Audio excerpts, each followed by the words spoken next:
खाना खा के ही जाना हाँ। नमस्कार मंडळी, आज आपण बनवणार आहोत अंडा पकोडा। यासाठी लागणारे साहित्य लिहून घ्या। 2 पुऱ्या होतील असे मीठ टाकून मळलेले गव्हाचे कणिक, 1 अंडे, 1 छोटा टोमॅटो, 1 छोटा कांदा आणि कोथिंबीर, तेल, तिखट आणि मीठ। चला तर मग बघूया रेसिपी। सर्वप्रथम कांदा, टोमॅटो आणि कोथिंबीर यांना बारीक चिरून घेतले। त्यानंतर आपण मळलेल्या पिठाच्या 2 छोट्या छोट्या अशा पुऱ्या लाटून घेतल्या।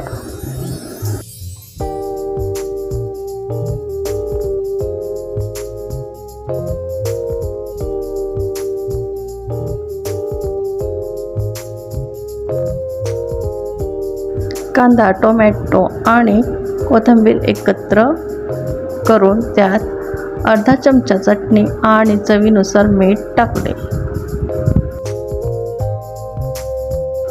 आता आपण येथे एक वाटी घेतलेली आहे।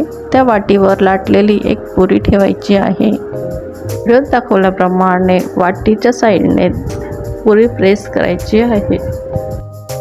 त्यानंतर अंडे घेऊन ते फोडायचे आहे आणि ते आपण वाटीवर ठेवलेल्या पुरीवर टाकायचे आहे।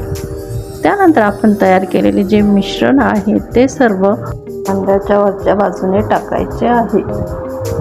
आता आपण लाटलेली दुसरी पुरी घ्यायची आहे आणि वाटीवर वरच्या बाजूने ठेवायची आहे। आता दोन्ही पुऱ्या चिटकतील अशा पद्धतीने हळूहळू प्रेस करायचे आहे। ते आपण एका कढईमध्ये तेल गरम करायला ठेवलेले आहे। तेल गरम झाल्यावर वाटेतील पकोडा हळूच तेलात सोडायचा आहे। मध्यम गॅसवर हळूहळू हा पकोडा लाल होईपर्यंत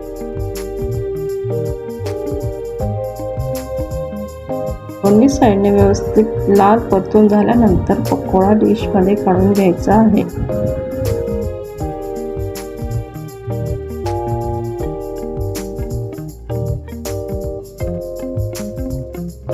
आपण बघू शकता की अतिशय कुरकुरीत आणि टेस्टी असा अंडा पकोडा तयार झालेला आहे।